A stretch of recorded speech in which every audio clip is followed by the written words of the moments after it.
تو وہ کنسیپٹ جو ہے جب یہ ذاتی مفادات کی جنگ شروع ہوئی اور یہ ہے کہ جمہوریت کے جھوٹے نام پر ہے نا لوگوں کو دھوکہ دیا گیا، اور جبکہ ان کو یہ بھی نہیں معلوم کہ یہ جمہوریت جو ہوتی ہے اس کے بنیادی جو اس کی خشت اول ہوتی ہے، یعنی بنیادی خشت اول مانے پہلا جو اینٹ کا پتھر ہوتا ہے وہ رول آف لا ہوتا ہے، وہ رول آف لا ہے ہی نہیں۔ تو میں یہ عرض کر رہا ہوں کہ آج پاکستان میں افراتفری آپ دیکھ رہے ہیں نا، منور نے ایک بات کہی جو کہنا چاہتے تھے، ان کی زبانی عزت میں اگر آج افراتفری آپ دیکھنا چاہتے ہیں تو آپ کراچی کو دیکھ لیجئے۔ کل اٹارنی جنرل نے یہ کہا چیف جسٹس کے سامنے کہ کراچی بالکل ایک یتیم شہر ہے، مطلب nobody is going to ask what's happening to this city, a city which is earning more than 67% revenue for the government of Pakistan. What's happening? How much money is coming to آپ کو افسوس ہوگا سن کے کہ 60 سے لے کے 65% revenue جاتا ہے نا، کتنا ملتا ہے مطلب سندھ کو، کتنا ملتا ہے کراچی کو 3% ملتا ہے۔ تو معاف کیجئے، دیکھیے میں یہ عرض کرنا چاہتا ہوں جب تک کہ آپ ایک جوڈیشس سسٹم آپ ایوالو نہیں کریں گے، آپ منصفانہ طرز حکومت اختیار نہیں کریں گے، آپ لوگوں کے جو مسائل ہیں ان کو ان کی ضرورت کے مطابق آپ نہیں کریں گے، میں آپ سے یقین کہہ رہا ہوں کہ پاکستان کا جو گراف ہے ترقی کا وہ ترقی معکوس کی طرف چلا جائے گا۔ ٹھیک ہے منور صاحب، کیا سمجھتے ہیں کہ آج جو اس وقت ہم اس سرزمین پر جس طرح سے زندگی بسر کر رہے ہیں آزادانہ طریقے سے، جیسے آغا صاحب نے کہی بات کہ وہ بصیرت رکھتے تھے قائد اعظم علامہ اقبال، اور یہ سوچ رکھی ہوئی تھی کہ آگے آنے والے وقتوں میں ایسا ہو سکتا ہے جو آج بھارت کے اندر کیا جا رہا ہے مسلمانوں کے ساتھ، تو وہاں کے جو مسلمان ہیں زیادہ سیٹسفائیڈ ہیں ابھی اپنی زندگیوں سے، یا واقعی ہم ایک نعمت سمجھ کر اس کو جو ہے وہ سمجھیں پاکستان کو کہ ہم جس طرح سے زندگی بسر کر رہے ہیں ہمیں کسی کی غلامی نہیں جھیلنا پڑ رہی؟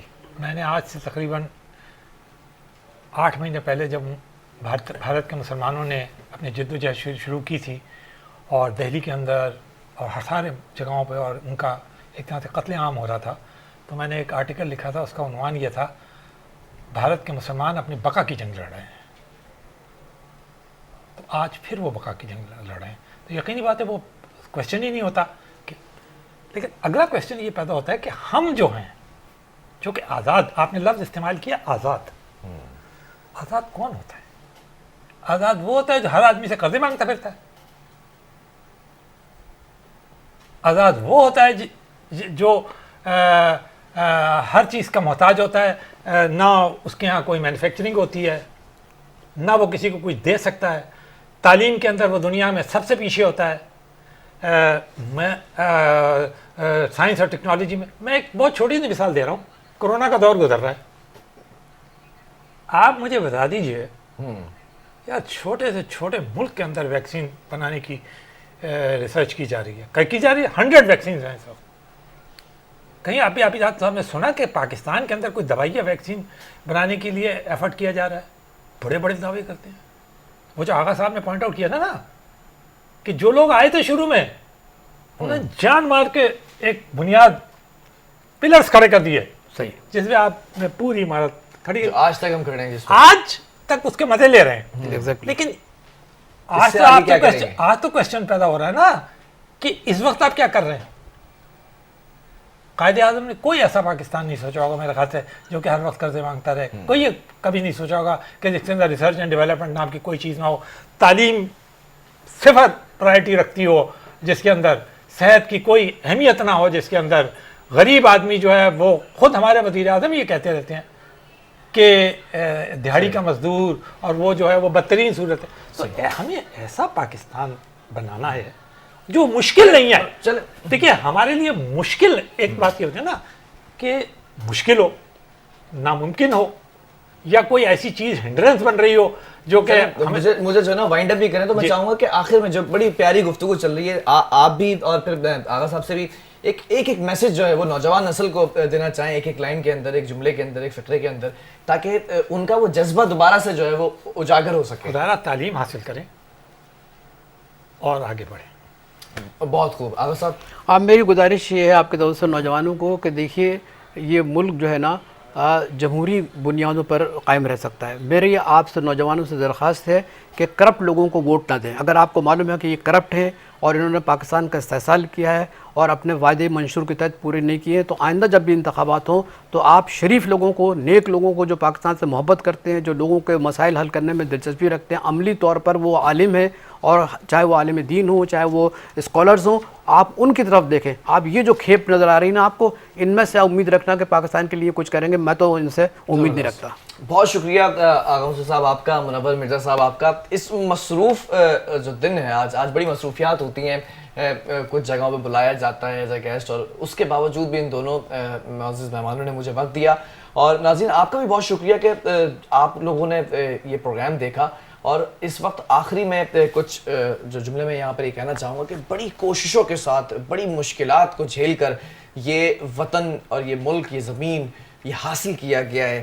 خدا را اگر اس کا مان رکھنا چاہتے ہیں نا اور عالمی دنیا کے اندر اگر اس کی جو عزت ہے اس کو برقرار رکھنا چاہتے ہیں تو جیسے کہ کہا گیا ہے کہ تعلیم حاصل کریں اور تعلیم سے آگے بڑھ سکتے ہیں. اور دوسرا اپنے حکمرانوں کو اگر سلیکٹ کرنے میں تھوڑا سا ریکروٹ کر لیں اور تھوڑا سا دیکھ لیں اور تعصبی پن ختم کر کے اور جو صرف ٹھپا لگانے کی سیاست ہے نا تھوڑا سا اس کے اوپر ورکنگ کر کے اگر ٹھپا لگایا جائے تو شاید یہ ملک آگے بڑھ سکتا ہے. بہت شکریہ آپ دونوں مہمانوں کا. پروگرام کا وقت ختم ہوا. آپ کے فیڈ بیک کا میں منتظر ہوں. آپ نے اپنا فیڈ بیک مجھ تک ضرور پہنچانا ہے. جب تک کے لیے بلال خان اور میری پوری ٹیم کو دیجیے اجازت. اللہ حافظ.